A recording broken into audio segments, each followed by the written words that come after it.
Hello, babies, and welcome to the show Joe Biden himself calls the best way to stay awake after milk and cookies. It's the 42 Show.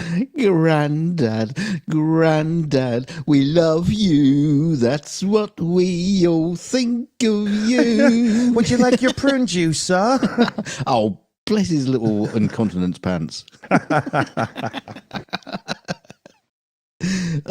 Oh, yeah, I'm supposed to say so now. Yes, in a packed program tonight, we have news about Jeremy Clarkson. We have some monkey business. AT&T are in the shits. We have a miracle baby. And elections have gone mad. You think it's bad in the US.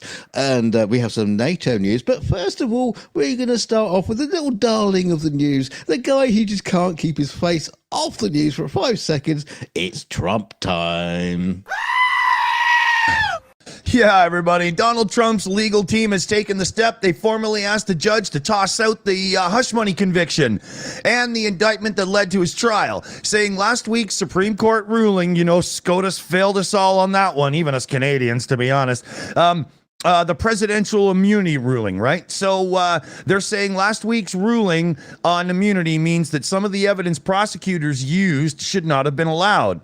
I ask you this: how is paying a woman to shut up about the fact that you had an extramarital affair anything to do with being the president? But I'll continue. In a motion made public on Thursday, Trump's lawyers cited testimony by former White House Communications Director Hope Hicks. They were pretty damning words, too, about her conversations with Trump when he was president, as well as messages that Trump posted to his Twitter account, which he used to communicate with the public during his term. Nothing officially presidential happens on Twitter. Let's just agree on that, shall we? Right? Both, they argue, should be considered official presidential acts. Paying off a hush money girl and tweeting. Tweeting is an official act, and therefore should be excluded from the grand jury process and the trial. So they're saying the jury's verdicts cannot stand. Supreme Court ruled last week that presidents have the immunity, you know that part, right? As part of the ruling, which split along ideological lines, the conservative majority said evidence related to official acts could not be used against a former president in court. The justices labeled some presidential conduct, such as communications with the Justice Department, not on Twitter, as clearly official. But they didn't define the others, leading those decisions up to trial judges. So whatever they decide will be appealed and boiled over, and this is really not helping anybody.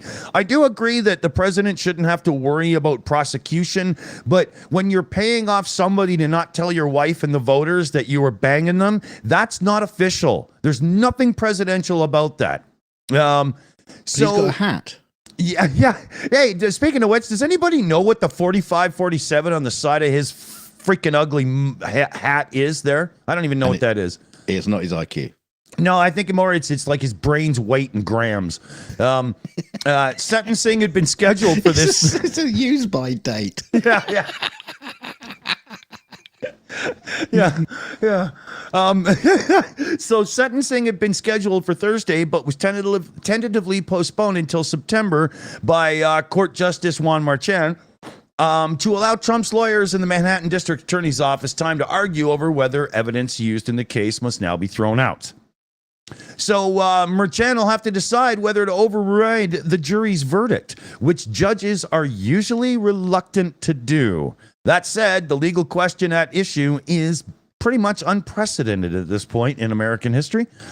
So I still say screw you. You're guilty, SOB. You put your little thingy where it didn't belong, and you had to pay somebody off, and you paid them off because you wanted a better chance of being in the election or in the seat again, right? That's what it is. There's nothing presidential about that. You're guilty. Shut up.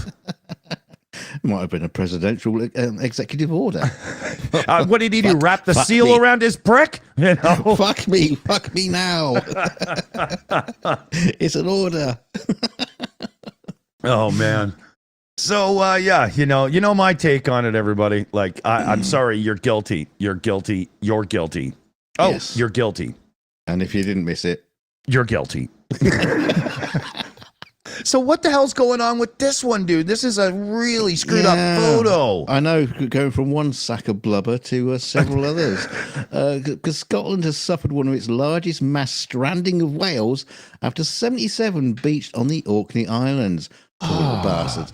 Dozens of pilot whales were found dead or dying on Tresness Beach on the island of Sandy on Thursday. So I was getting confused. I was going to the island on Sunday. Thursday? No, I'll go the wrong way around. But anyway, the rescuers who were confronted by the horrifying scene of 65 of the animals already dead, with a further 12 of the long-finned whales still alive 4 hours later. Scientists have so far been unable to say exactly why whales beach or why the numbers of the strandings are on the increase along British shores. British divers Marine Life Rescue, called said it was received a report of a mass stranding of up to 100 long-finned pilot. Jesus Christ, words! Of up to 100 long-finned pilot whales on Sunday about 10:45. The Orkney stranding comes almost a year after a pod of 55 pilot whales beached themselves on the island of Lewis. Yeah, it's pretty sad. The spokeswoman added, our regional team, we're not going to do the accent, out of respect. Our regional team was immediately mobilised with response equipment to make their way over to the island whilst we waited for more information on the situation. And the small number of the medics arrived already on Sunday, and they were on their way to the scene. There were 77 animals high up on the beach, having already been stranded for several hours already. We think they may have been stranded overnight. She described the situation as incredibly difficult, adding, "This is definitely up there among the largest mass strandings in Scotland." I've seen a few pubs with mass strandings outside, but I think it's a different thing. But the last one on the Isle of Lewis was almost exactly a year ago. We have talked about that, and it says, pilot whales are incredibly social animals and develop deep emotional bonds. So if one of the pods strands, the rest of the pod usually follows. Survival depends on how quickly we manage to get to them. These ones have been stranded for quite a while, probably overnight. And she said, sadly, the 12 remaining pilot whales had to be euthanized due to their condition. Wow. Oh dear. We don't have enough whales left in the on planet Earth to be doing this, right? You all remember the story of Youre coming back to kick our ass because we didn't have whales, right? You know? Oh no, that was the other big interspatial ship, right? Yeah, because Earth has got all these ships coming in from all over the place. Exactly, right. Yeah. You know, we're buggered either way. But that's is something like bacteria or something chasing them out? Is it like somebody in the chat had mentioned Navy radar or whatever could be screwing echolocation up? Like, I hope people figure this out, because we kind of I think we need whales, but we should help them. They're whales. They're cool, right? Yeah, they help pollinate the plants, don't they? Isn't that right? That's it. Yeah. You know what? Yeah, kill the bees and leave it to the whales. Give the bees aqualungs.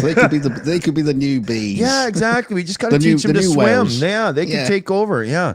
There's a good idea. Oh, we did have that. There was that experiment, remember? We did on the story a few weeks ago about they were teaching bees to swim or something. I don't know. But anyway, we'll move on from that. Sad bees' story. life jackets are really hard to sew. They're so small. So the ongoing invasion of Ukraine's sovereign lands was top agenda at the NATO summit in Washington, D.C., and a declaration agreed by all members said Russia remains the most significant and direct threat to security worldwide. U.S. Secretary of State Antony Blinken confirmed U.S.-built F-16 jets are in the process of being transferred to Ukraine from Denmark and the Netherlands.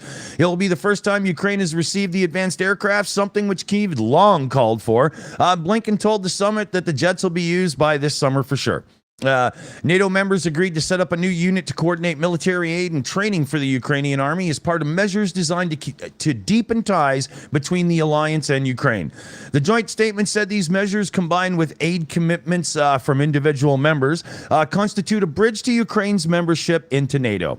It said Ukraine has made concrete progress on required democratic, economic, and security reforms in recent months, but that a formal membership invitation would only be extended when conditions are completely met.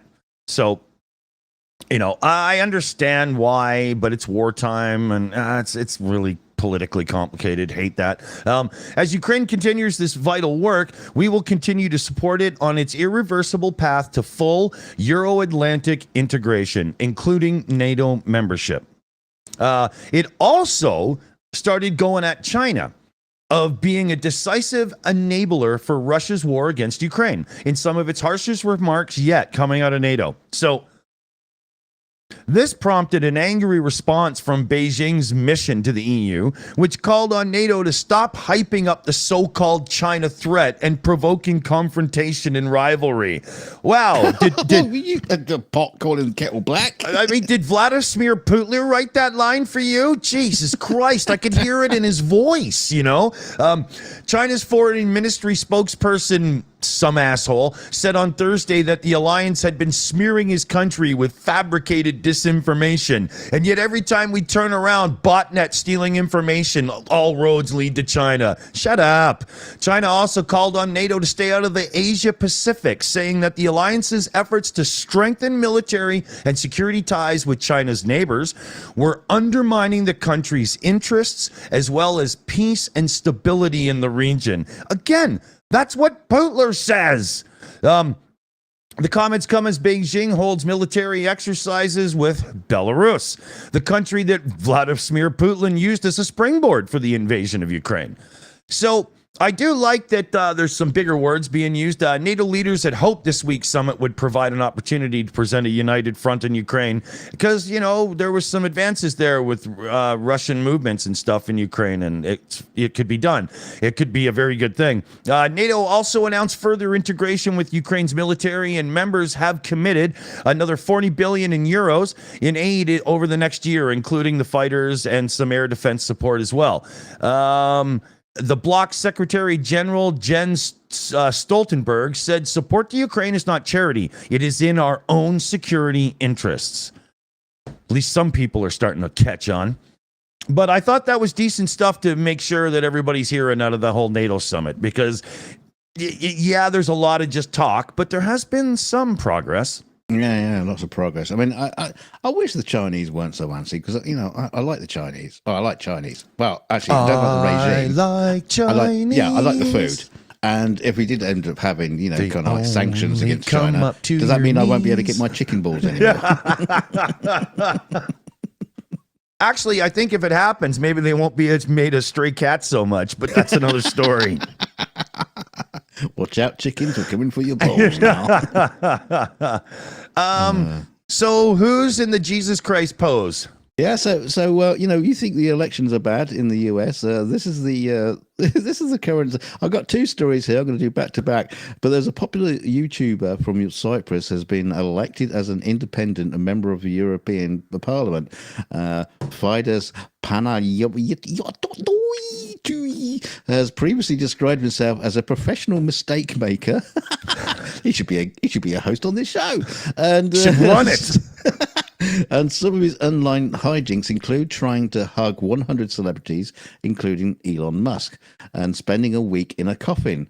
Probably not with Elon Musk, but the 24-year-old has more than 2.6 million subscribers, and despite having no political experience, garnered the third largest number of votes with 19.4%. Wow. That's incredible. He said, it was a shock what happened, a miracle.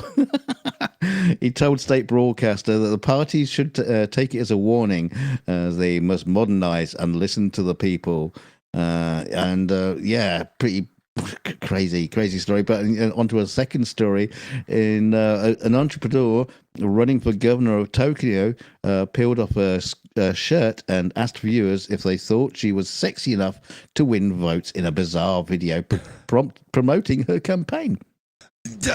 In the footage, Airi Chino of the populist right-wing NHK party is shown seated at a table wearing a button-up shirt as she addresses Japanese voters in a high-pitched anime-style voice. She says, "I I'm so cute. Please watch my campaign broadcast, she says with a coy smile, and posted a video on X. Do you think I'm sexy? Ari Uchino peeled off her shirt in a video promoting her campaign for the governor of Tokyo, and urges voters to follow her on social media and promises to message them individually before stripping down to a tight skin-coloured tube top. She then leaned down in a position that made it appear on camera she was topless. After getting that off her chest, the 33-year-old cocktail bar owner took off her glasses and delivered the rest of her speech in her skimpy get-up. Yeah, so this whole thing, you know, these two stories. I mean, this is what's going to happen. These people are going to get elected just out of popularity, and then it's going to be like, now what do we do? What, yeah. How's this work? Yeah. The site this is from is just crapping itself in the bed right now, and I can't get the video to load for you. I had it ready beginning, but the New York Post is one of the worst sites for, but we've got to show you 7,000 advertisements before Sir can watch that, you know. It's so bad here. Yeah. But never mind. It's not like we've not seen a cute Japanese woman taking her clothes off before. Yeah, but it's just funny that this actually happened, you know? I mean, okay. In the background, just get, what's going on? Yeah. What the hell, man? Yeah, that's weird. Okay. Well, you know, you got young politicians, old politicians, nude politicians, and we should show this. Do you think we're going to start seeing Trump and Biden stripping off? Well, I'm sure the staff at Mar-a-Lago saw Trump and Orban stripping off, so that's another thing.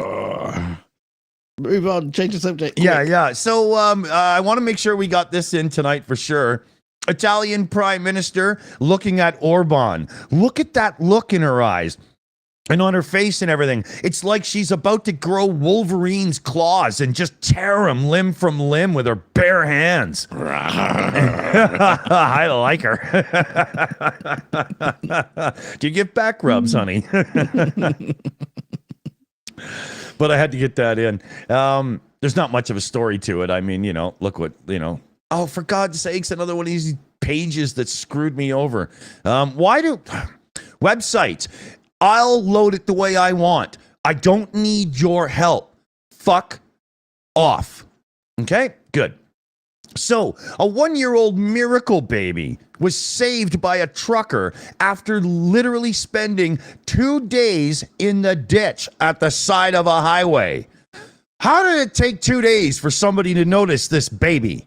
The hell's going on? But you just noticed it was missing. Yeah, well, there's a weird story here. So, Louisiana trucker pulled off the rescue of a lifetime because he spotted this baby. Authorities have been searching for the child for more than a day after discovering his 4-year-old brother dead in a nearby pond.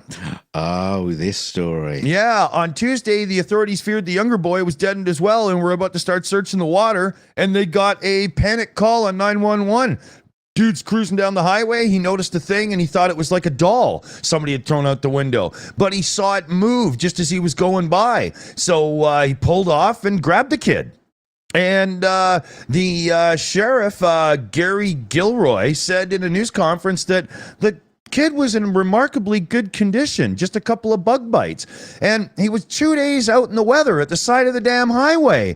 How does a baby, a 1-year-old, have 2 days at the side of the highway before somebody sees it? This blows my mind.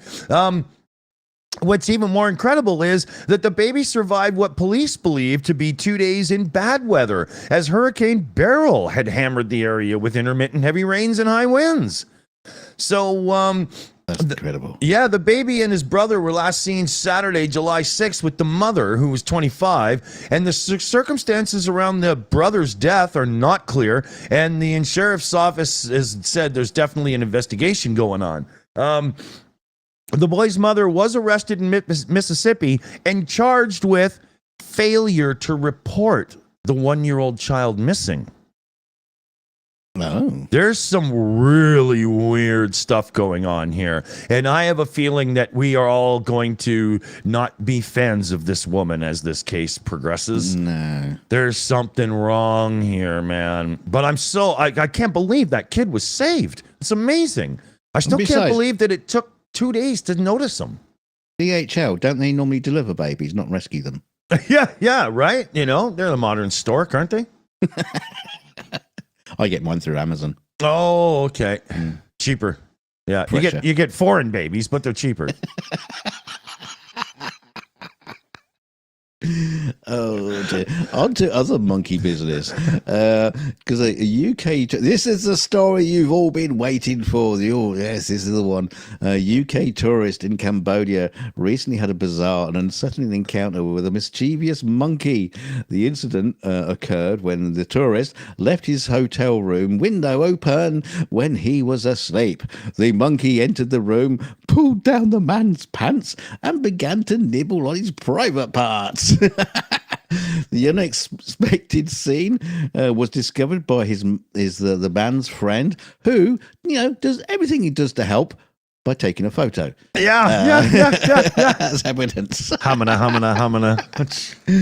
Concerned about startling the monkey and causing it to injure his friend, the witness carefully imitated a monkey's voice to scare the animal away without causing harm. Mr. Dawson is now going to, engage us here with the monkey noises that the man made. I think it was... Oh, yeah. Can't get him to do it. So the story was shared on social media by a user known as Stenning, who explained that the incident involved two of his friends. They were staying in a hotel room and left the window. We just told you that. Anyway, the monkey intrusion was so shocking and distressing for the victim that the group decided to cut their trip short and return to the UK. Mommy, I was violated. I want to come home.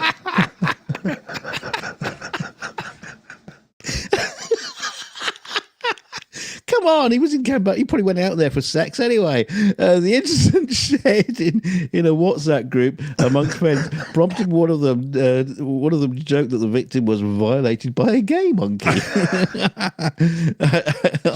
No kink shaming. Monkeys do as monkeys do.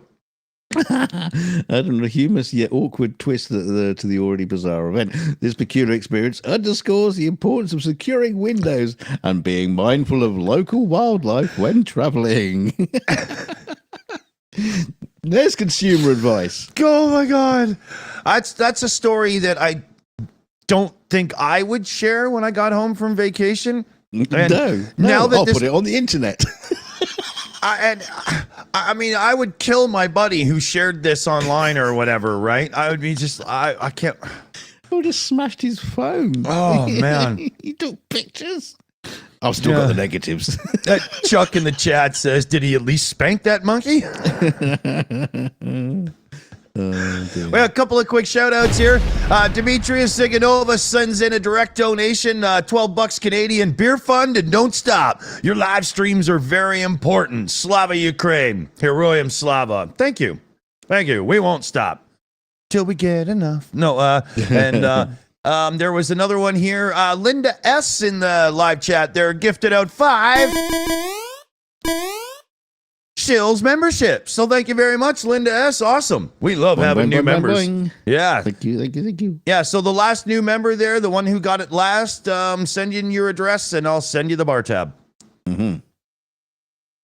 Where are we going to now? Oh, is it my turn? Champagne tonight. Yeah. Okay, so this is an odd story because I don't know where I fall into it because it's kind of strange. So that's the one chip challenge, right? You know? Probably heard about that. Well, not particularly, no. It's a super hot chip that you just get one in a package, and the idea is can you stand eating it, right? Right. So Harris Woolaba passed out in September as his teacher was writing him a note to see the nurse. And when he regained consciousness and complained of severe stomach pain, he went off home, and then he was even in worse shape, and they called 911, and he died. And that morning, he had eaten that chip, the one chip challenge. It's a single tortilla packed in a coffin-shaped box. Don't look like no coffin to me. That's a little bit misreported there.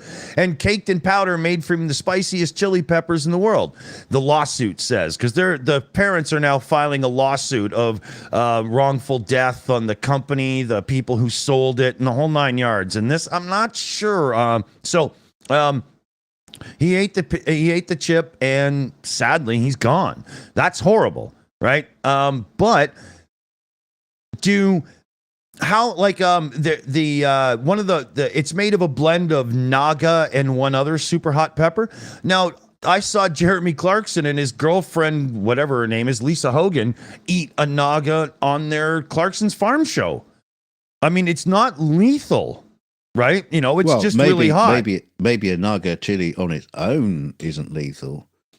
But if you extract it and concentrate it. Well, yeah, but it's not like this was the only chip they ever sold. A lot of people have done this. This was all viral on TikTok and stuff. So the parents are going at the company because of the aggressive marketing to children through the viral social media campaign, the One Chip Challenge. That makes sense. Right. Now, I agree with that angle of it. Not that the chip is too hot. Now, the lawyer said, oh, this is wrong. This should never have been on the market. I don't know about that. But using the social media viral campaign to get kids doing it, that's different, right? So, but they're also going at this store that sold them for making this dangerous thing easily available to children.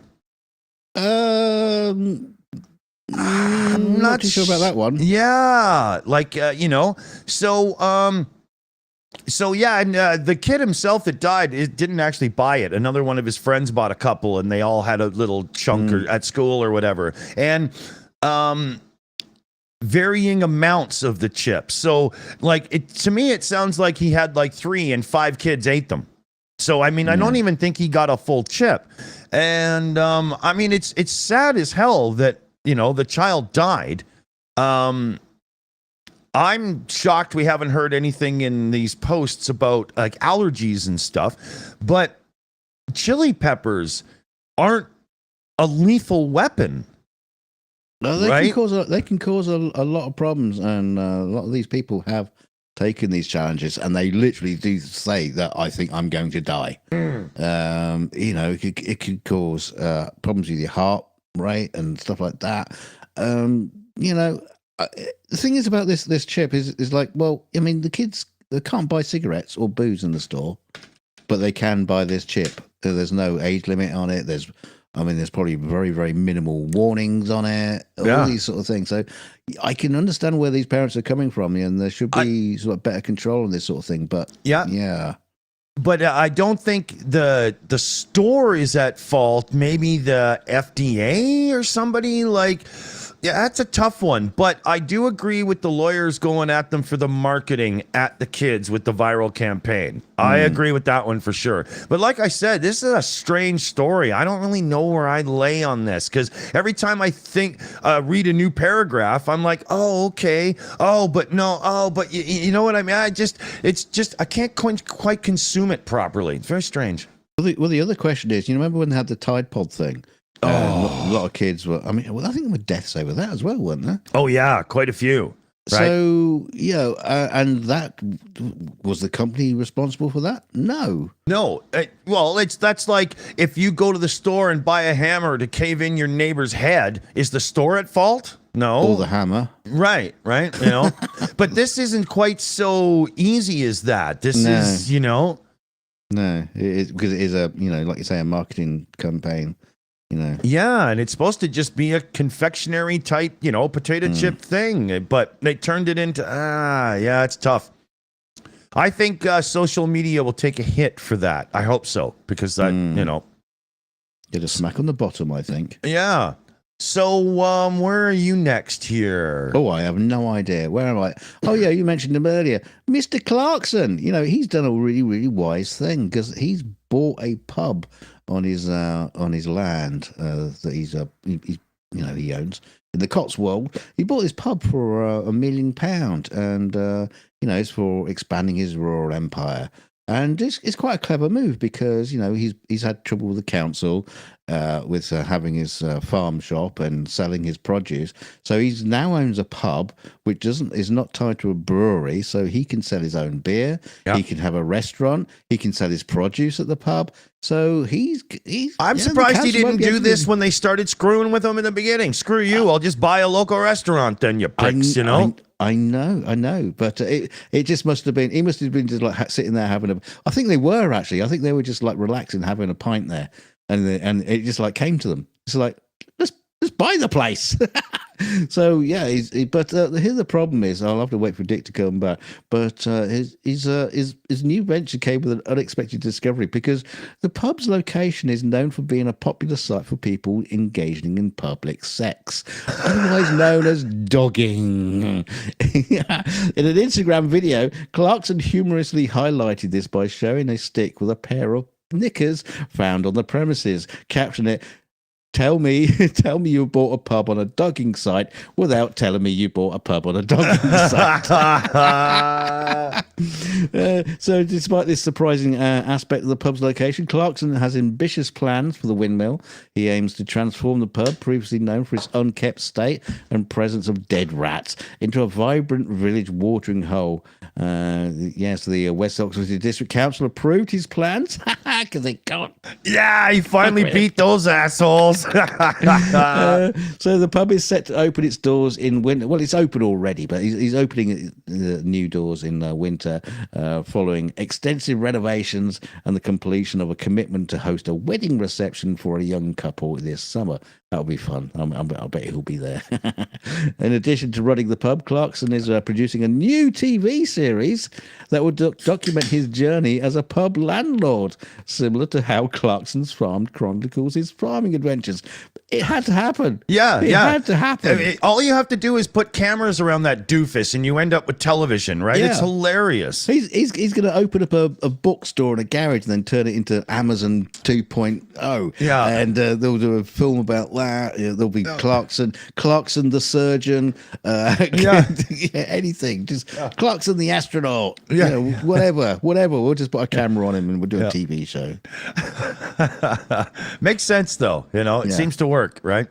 I when I first heard about that Clarkson's Farm show, I thought, oh, this will just be him falling over and screwing up and stuff. But there's actually a lot of like angst and, fighting with the government and trying to do the right thing and not being able to. It was a really good show. Yeah, it's rather intellectual. And Clarkson, if you're watching, why aren't you bloody on this show? Get over here. You lazy ass. Yeah, exactly. Yeah. I'm not as short as Hammond. You'll not having to look down all the time. Work out well for you. Come and work for the Shills. Do a proper job. Yeah. Let's see here. I am where now? You're 4 minutes towards the end of the show. Yeah. Should I go to this one? No, you know what? We're going to bring up this one here. I don't even have a picture for it. Sorry, everybody. But there's some BS going around on the internet that Volodymyr Zelensky's wife has just spent 4.5 million euros in aid money on the newest Bugatti that's about to be released here coming up. There's only going to be 250 of them made. It's like one of the ultra hyper cars. So these morons, propagandists, Russists, honks of absolute dog shit, have been passing this document around to show like the options list and whatnot. And supposedly it was sold through Bugatti of Paris. So Bugatti of Paris got on social media and pointed out all the errors in the false document and suggested people take a little bit more time. But yeah, they pointed out, oh, well, it's missing this number and it's missing this and so on. And oh yeah. So just remember, fake news is always BS. But sometimes it's hilarious at first, and then you still call it BS. Just like his wife would be. The actual fact is she's bought an F-16 from McDonnell Douglas. So, that's on its way. Yeah, exactly. Yeah, she was adamant, nothing from Boeing. That's all you know. Boing. Yeah. Oh, is it my turn? Yes, to it take is. us out. So a seaside town is in uproar after a woman on a mobility scooter has been spotted deliberately running over seagulls. How slow are these fucking seagulls? The wacky woman has been seen twice committing the act in Paignton, Devon, according to local news. A horrified witness took to Facebook to recount her experience and said, can I please put a post up about a woman deliberately running over seagulls with a mobility scooter? This is the second time I've seen this lady do this, and she takes great joy in hurting seagulls. To the point of she drives off cackling. What? and making loads of comments about hitting and missing them. So today we got her wish by deliberate. I think that sentence has got some stuff missing. But commenting under the post, another person expressed their disgust. It's horrible. Said, I would disable that mobility scooter in a heartbeat. This is just senseless violence. And let's be honest, if we saw young people doing that, they would be lynched. Martin in the chat, was the seagull called Steven? Mind you, look at that picture. How big is she? She's tiny. I know. I could fit her on my shelf. I mean, look, man. I think she's just a raven dressed up as an old woman. Begun. The bird wars have. All the wild girls in the